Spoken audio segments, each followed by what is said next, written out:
Hey, this is Xometry Greg, and we are going to be talking about FDM and particularly the layer heights that we use for smaller parts and larger parts. FDM is a platform that can build parts in one machine that is about 14 by 16 by 16 inches in build area.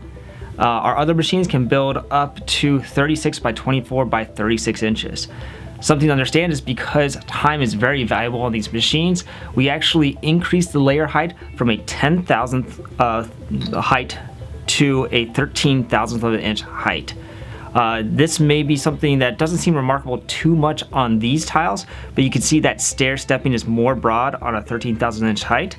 But understand that if you do have long gradual surfaces, it may show more on these parts, and it's something to understand when you're thinking about cosmetic looks or that appreciation for smooth surfaces that you may have. With these large build platforms, a lot of it is about function, fit, and performance.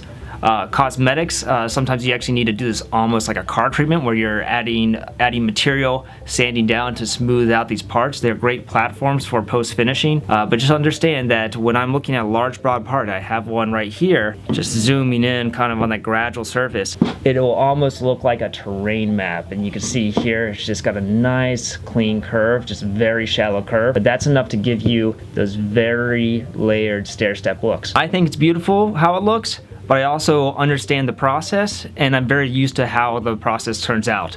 So just want to manage your expectations here and take a look at these layers. Love the layers. Thanks so much.